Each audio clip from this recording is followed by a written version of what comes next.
السلام عليكم ورحمة الله وبركاته، وصلوا على نبينا محمد صلى الله عليه وسلم. مرحبا ومسهلا بالجميع، والله يحييكم ويبيض وجيهكم. والسالفة يا طوال العمار اليوم هي عن اللحية يا طوال العمار. سبحان الله العظيم، نور للرجال الوجه. لعلمكم ان انا يا واحد مقصر، لكن الكمال لله سبحانه وتعالى. انا بعلمكم سالفتي يا طوال العمار حصلت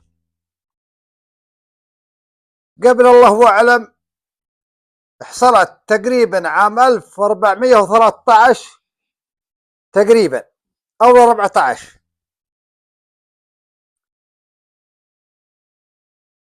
انا كنت يا طوال العمار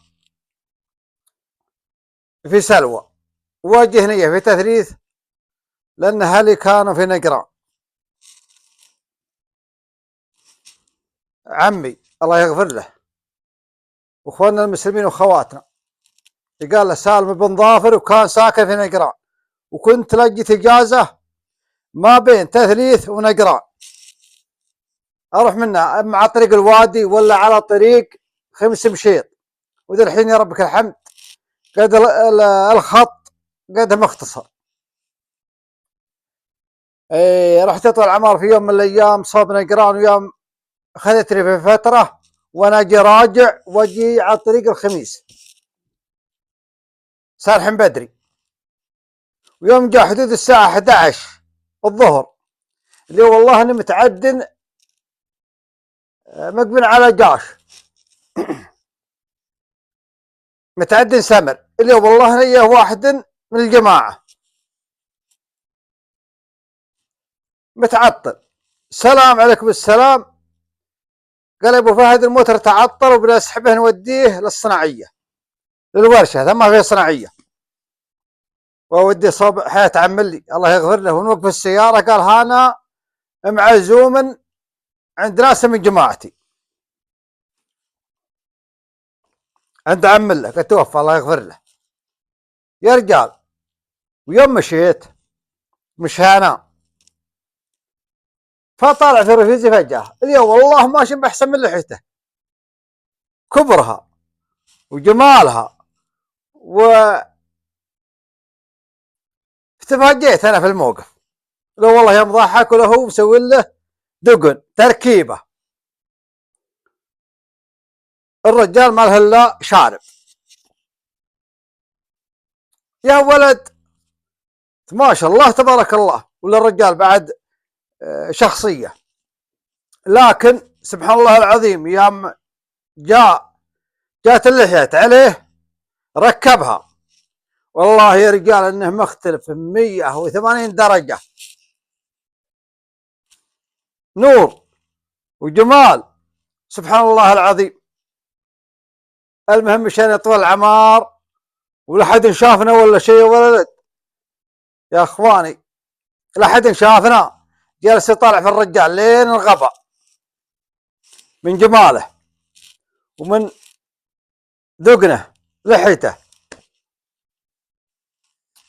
والله يا رجال حتى عماء يا من قابلهم. المهم رحنا صوب عمه، لو ولد عمه وعم له ثاني كلهم قد توفوا. يوم جيناهم ولهم في البلد في بيت، ها هو اللي صوبهم الرجال، حنا وقفت والرجال صوبهم وانا السواق، لكن هو جاء صوبهم. ويوم طالع الشايب عمه ده ولد عمه الله يغفر له، وفاتحين الدريشة حقت المجلس وانا اضرب بوري. ويوم طلع الشايب ولد عمه ذا، لو والله انا اشوف الرجال ولحيته وبياض وجهه، فقال ما يدرى بعه، ما يد خله قد توفى الله يغفر له وعيال له. يا رجال قوموا قوموا، جاكم واحد، جاكم رجال فيهم مطوع ما شاء الله تبارك الله، والرجال يطلع عمار كان يطلع مع الدريشه وهو يروح بيطلع على انا مع الباب.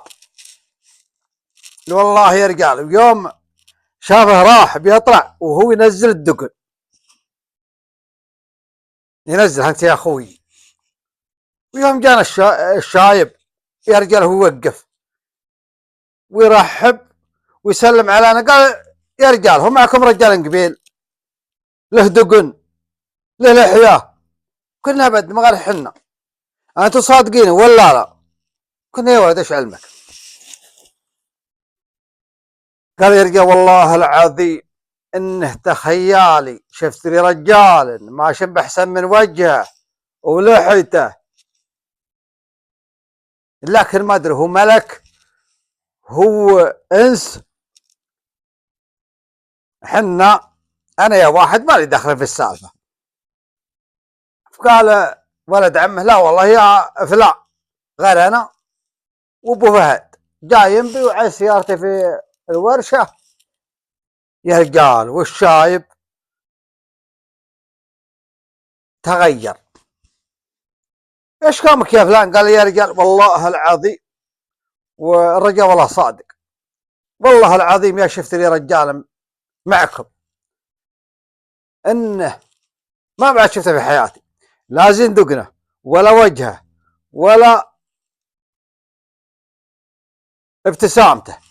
يوم يطالع فابتسم الرجال، حنا قريب منه.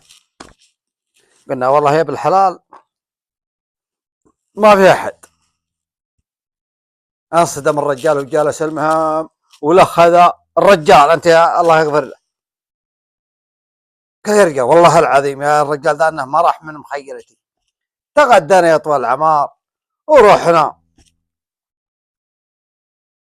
ولكن والله يا رجال يا ما يحطها الرجال على وجهه انه يطلع له نور في غير تركيبه، شعر مركب بريت منا. المهم راحت السنين يا طوال العمر، يوم خذوا قدام يتوفى يمكن ب5 سنين او منها وعندها، وصار عندهم زواج. فاخوي ذا نشهد ولد عمه، قال يا فلان انت تذكر الرجال اللي جاك مع ابو فهد؟ قال اي والله اذكره، اي والله اذكره، والله يا ابن الحلال انه ما راح من مخيلتي، انه اتخيله الى وقتك الحالي. فضحك انت ذا خوي وعلم، دعا ولده الكبير قال يا فلان تعال تعال، تذكر يوم جيناكم انا وابو فهد؟ قال الله الله. والشايب يوم يقول فيه رجال مطوع له دقن احسن الرجال قد شافته عيني. قال الله الله. قال تراني اياه، تراني محاسيك وتراني مركب لي دقن وابغاك تكلم الشايب يبي يحملني ويسامحني. قال ابشر. قال لكن يا فلان، يقول ولد الشايب والله العظيم ان الشايب لما جاء المجال فيها ولا في الرجال ذا انه يفز انت يا الشايب. المهم دعوه قال يا شايب تعال تعال، العلم والخبر فيه. حنا تذكر يوم جينا ذاك اليوم انا ابو فهد؟ قال الله الله. قال ها تراك صادق، وترى ما هو بريالك ولا هو بوحالك، انا مركب لي دق وفكيته يوم طلعت علينا، فكيته.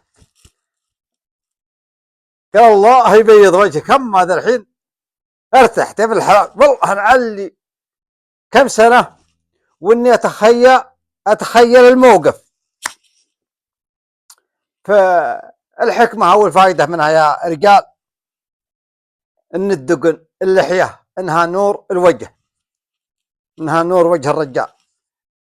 ومثل ما قلت لكم علمكم اني اقصرها، لكن عسى الله يسعدنا وياكم ويوفقنا وياكم ويرحم والدينا ووالديكم، وتحياتي لكم.